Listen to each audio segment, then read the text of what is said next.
3, 2, 1. It actually kind of hurts. Yeah. Avoid the eyes with the fingertips. Yeah.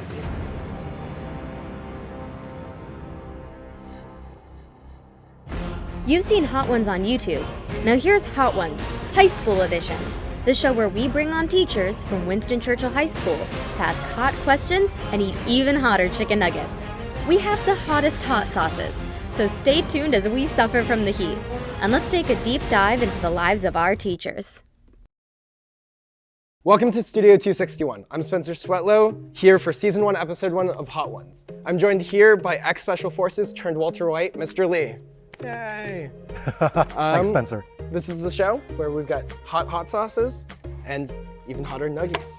So, They're kind of lukewarm. yeah. So let's get right on into it. So I know you went to QO for high school. I did. How did your Montgomery County High School differ from Churchill? Well, Quince Orchard and Churchill are inherently different demographics, and that has led to the two schools being focused on different things. I think everyone at Churchill knows that Quince Orchard is like the football school. And my experience at Quince Orchard very much was at a football school. I played varsity football for them. The culture very much heavily revolved around football. Whereas over in Churchill, we do have, a very solid football program, but we have a much higher focus on academics. Not that QO had no academics, but here at Churchill, the culture is you should be smart. There at QO, it says you should love football. Mm-hmm. Did that ever get in the way of trying to learn? I think that for the most part, no, at least for me. There were definitely students that were like, I'm a football player, and I'm gonna take the easiest classes so I can play the most football. And then there were other students that they had a mix, and then there were other students that were mostly academic. So we had a wide spectrum, but it was really interesting because when I was at QO, it was like very, very normal for, football game, away game, home game, doesn't matter, everyone's showing up. All right, so you ready to get to the hot sauces? Let's get rolling. So we're gonna start with the classic hot sauce. So nice, mild hot sauce to get right on into it, if you'd like to put some on there. Mild might be subjective, we'll see. All right, so get some mild action in here. There you go. Yeah, thank you. All right, so this is the classic, right? Yep, so it is 2 out of 10 according to Hot Ones. Okay. So, you ready? All right. Cheers. Cheers. It's really good flavor. It's tangy. Yeah. That's not bad at all. No. Okay. So for the first hot sauce question, why did you pick UMD for college? Well, honestly, it was more of like a convenience pick. Okay. Not that UMD is a bad school or anything. It's a great school. I actually had applied to a variety of schools, including MIT and Georgia Tech. I had gotten into MIT. Unfortunately, due to financial obligations, I couldn't actually attend. Okay. So as a result, UMD did offer me a full ride. So I chose to attend there for financial reasons. Ironically, it didn't actually work out in the end, but we can talk about that later. Yeah. Nonetheless, it was mostly because it was close and it was convenient and it was relatively cheap. Did you apply there as a backup, or did you only apply as financial reasoning? I had applied to only 4 schools back in my year. So it was Georgia Tech, Virginia Tech, MIT, and UMD. So I had gotten the UMD letter last, which kind of influenced my pick. It ended up working out since I couldn't have gone to the other schools anyways. But no, it wasn't a backup. It was one of my 4 only picks. Okay. So let's move right on to rocket fuel. All right. Yeah. So this is rocket fuel. It's already sounding a little more intense. Would you like the first stab? Sure. Oh, this one has a open top. Yeah. Okay, we're gonna be a little careful. I would here. not smell it either. Well, you tempt me. Go for it. Oh, that's a lot. Oh, it's not so. It's kind of bad. I'll join you. If you look at it, it's a much darker color. It's a lot thicker. Yes. Ready? All right. Cheers. Cheers. You just want your tongue. Yeah. Oh, it is hotter. Much hotter. Very, very. A lot more radiant. Hey. That's still not bad. Still not bad. Yeah. It doesn't sting. It's warm. Warm, for sure. Have you thought about college? Yeah, I have. So I'm applying to 5 schools. Okay. I'm planning on majoring in theater design technology. Okay, sounds good. Yeah, so mostly looking at schools in Boston and Massachusetts. Wow. It's it's coming. getting there. It's coming. But I work on the theater tech program here at Churchill. I'm the student technical director. Oh, awesome. And it's kind of just one of my passions. I'm really good at it. Yeah, you guys do good enjoy work. it. Yeah. Is Boston like the New England area? Is that just like the hub for film? No, so the reason I'm applying to Boston is because I want to move somewhere where my family's not here. Okay. But I still have family members in Massachusetts. Oh, okay. So if anything happens, I'm near family, Right, but not right. near my primary family. Gotcha. Very smart. move. It's getting there. Okay, so after 1 year, you dropped out of UMD and joined the Army. And eventually, according to, I can't read. According to Churchill Absorber, the Marine Corps, what was your experience like? So not actually the Marine Corps. I joined the Army after dropping out of school. I had this wave of patriotism. It's really interesting. Like, I actually had no intention of initially joining the Army. But after my first year, I had this, it was very common for youth back in my time. I sound like a dinosaur, but back in my time to join the military. The Iraq War was in its height. So I had this wave of patriotism, joined the Army, and when I took the Army's qualifications test, the ASVAB, I was able to clear the requirements for special operations. So I took the opportunity to try to serve in a more direct capacity and ended up going to sniper school. Interestingly enough, I found during sniper school that I had an issue where if I laid on my stomach for prolonged periods of time, I really had to urinate. So I didn't really make it through sniper school. So they moved me over to the Ranger Academy, where I ended up finishing my special operations training, and I finished my career as a Ranger. All right. If you could give any advice to someone who wanted to join special operations, what piece of advice would you give them? Well, I would tell them that it's definitely a sacrifice. There are things that you can talk about, things you cannot. There are things that you are allowed to do, and things that you can't. The movies try to portray them in a kind of a glorious fashion, but we all know that war is dirty. And as a special operator, you're gonna fight. So that's something that every person that's trying to become a special operator should be prepared to do. Okay. You ready for the next one? Yes, sir. Okay. So we have Orange Crush. Let's give it a nice shake. Would you like the first stab again? Let's do it. Okay. This one looks significantly, look at this guy. Yeah. This guy himself is not having a good time. Yeah. All right, let's give this a shot. Oh, wow. All right, look, I'm going all in. I'll join you. All right. Okay, so this one. Oh, you did even more than I did. Wow. Gotta get on the tongue. I'm gonna flip this one over. Full tongue contact. Full tongue. Okay, you ready? All right, 3, 2, 1. That's near immediate. Yeah. The nuggets help. Nuggets help a lot. They're bready. Yeah. That's hot. It's a much harder hit. I am warm. Wow. But still, you get that nice orangey taste. Which I think Yeah, helps. actually, someone did ask if it tasted like oranges. There's some orange in there. Yeah, but I'm hitting the water. It's hot. It's definitely. Water does not help. I think that just made it worse. I think we needed milk. Yeah. Okay. What is the hardest part about being a teacher and a STEM teacher in particular?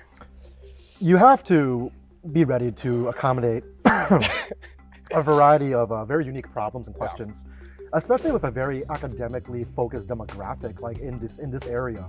You get a lot of questions from students who have parents that are scientists or some sort of STEM worker in their field. So there are a lot of very unique questions that might come at you from left field, and you might not know the answer right off the top of your head. So one of the things that I learned very early on when I moved over to Churchill was I had to learn to be accepting of answering, I don't know right now, I'll look it up for you. Because you get a lot of very intelligent people coming through and they have very intelligent questions that sometimes you just aren't ready for. Do you think being in the Army helps at all with teaching? Oh yeah, actually I would say that my experience in the Army like influenced my choice of my career. I initially went to college looking to pursue biomedical engineering. Okay. And I was very comfortable, with the idea of I'm gonna work in a lab, I'm gonna be just by myself, let me do my work. But my time in the Army taught me to very much value like human interaction, being like someone who is in the liaisoning position of talking directly to people. So that influenced my choice in changing my majors when I came back to civilian life. If you could teach anything, would it still be STEM? Oh yeah, I love STEM. I'm a chemistry major myself. It's funny because I teach physics now, but excuse me. But I started as chemistry, and I still love chemistry. I also love physics now, but I love the merging of math and engineering and technology, and we see all of that come together in the S part of STEM. Right? Science really is an application of math, a use of technology, and like an extension into engineering. So it kind of links, it's the bridge that links the other parts of STEM. Okay. You ready? No, but Too bad. So here we have the Apollo, the world's hottest hot sauce. oh, I didn't know that. So, and we're gonna open it on camera. So you said this was a 10? That was a 10. Okay. This is an 11 out of 10. Oh, wonderful. So, you want me to go first or do you want to go first? You can take the honors this time. Okay. I'm gonna gauge how much I put on mine from you. Oh, and we got a... Multiple levels of security. Oh, it's thick. Ooh, it's got some build up. Okay. This one is like, it's almost like a syrup. Yeah, it's really thick. That's a pretty sizable amount. Yeah, that's a... All right, That well, orange already has me. you did about half your nugget, so we can do that. Look at this, it's like, It's really thick. I mean, that just means it's very concentrated, right? Yeah. All right, well, Okay. Are you ready? we're doing this together, so. Ready? Okay. 3, 2, 1. Oh. Wow. Okay, well, Wow. It's immediate. it actually kind of hurts. Yeah. Ooh.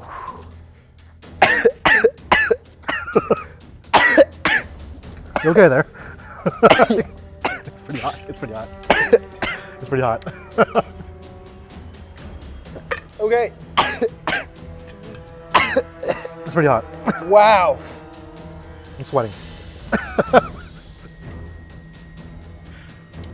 Wow.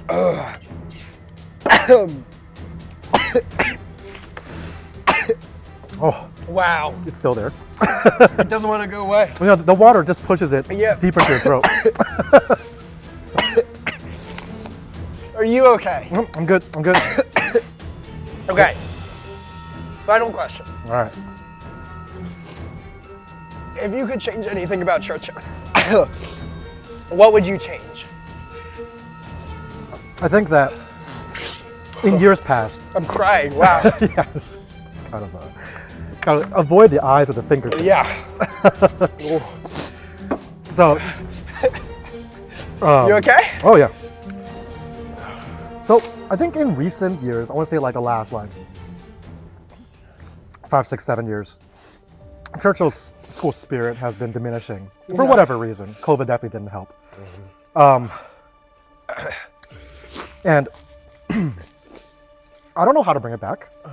There needs to be a collective effort around the whole school. Administrators, teachers, most importantly, students. They have to all buy into wanting their community to be better. So we have to be in it together. We have to allow the students to have a voice. They do, but more, right? The teachers have to have a voice. They do, but more. The admins themselves need to have a voice, and all those voices need to come together to describe how hot this hot sauce is. Yeah. It's still there. Yeah. It doesn't go away. But I want to ask you also, like, what do you think something that can be improved in Churchill, or maybe not improved, just changed in Churchill? I think the grades need to work together. Okay. Personally, I feel like each grade only interacts with their own grade. Before it clicks. Yeah. Excuse me. Oh, wow. Yeah. For the SGA, there's SGA of every grade, but I don't know how much they actually interact. As a sponsor, I can tell you that yeah. they don't really. It's more of a competitiveness than it is a cooperativeness. And I feel like it's okay for the grades to be competitive, but for the student government behind the grades, they need to work together. As I breathe, it's just getting worse. The water pushed it to the back, and the breathing pushes it back up front. Yeah. Where do you think the start of the problem when do you think the problem began? When is hard to pinpoint. I can tell you that the what is probably because it's not cool to be at school. You know, like the pep rallies. The students just want to leave. They skip them. I mean, like, I'll be honest, sometimes I want to leave. I'll be there because I have to, and I do enjoy them. And I think, like, if the students were to just realize that if they'd stay, if I stayed, I enjoy them. If they stay, they would enjoy them too. But they don't even give them a chance. Yeah. You know, like, it starts with, you have to want to be here. Yeah, I think that's a big part of people more see it, like from when we were virtual, they could be at home and do school. Personally, I did much better online because like I could work on my own time. Sure. I could sit in my bed and watch the Zooms. Sure. While it's still there. But On my lip. yeah, it's the roof of my mouth and my tongue is just gone. It's very much, I feel like now it almost feels like we're forced to be at school. I feel like the PDM policy doesn't help. It's challenging for teachers as well. You know, like, I like having my phone out as a clock. Of course, I have a clock in my room, but it's really easy to be like, oh, it's 10:10. You know, but I'm a firm believer of if you can't do it, I can't do it. I want to be fair like that. So it's challenging for me too. And I can see how, you know, like, there are things about the policy that make a lot of sense. One of the data points that someone somewhere has collected is that there are students that are reading more. It's probably a direct result of lack of phones or other, you know, personal mobile devices. But there are things that they're useful for, and the administration has listened. They amended the policy so that now it's, if you are using it for academic purposes, with prior like clearance, you're allowed to use your PMD. I think that's a step in the right direction, and finding a happy median is good. I mean, like you said, we don't want to make it a prison, you know, but we also want to make it a place of learning. Do you feel like they came out with it too aggressively from the start? I think they had to. I think that if they kind of moseyed into it, it would be really easy for staff to be like, well, I don't need to enforce it yet. And then for students to push that boundary. So I think that, of course, coming out right on, full on aggressive with it was challenging for everyone. It's easier to step down than it is to push up. Okay, that makes a lot of sense. Well, thank you for coming on to the show. My pleasure. Do you have anything else you want to add about any of the questions that we went over? No, I think that's it. You hit a lot of good points. But I do want to invite someone onto the show for the next episode. Okay. And Who I would think you like that to see next? I think that I would love to challenge Miss Shelley Perrette, step on stage and try this out. Okay. Well, hopefully we will be seeing Miss Perrette on the next episode of Studio 261's Hot Ones. It was a pleasure. Thank you for being on the show. Spencer. I hope the hot sauce wasn't too bad. It was not so bad. It was bad. It was really bad. It wasn't so bad. Well, thank you for coming on to the show. Hope to see you around the halls. My pleasure. I'll be around. Oh, thank you. You can stop recording. Yeah. Oh, that's really bad.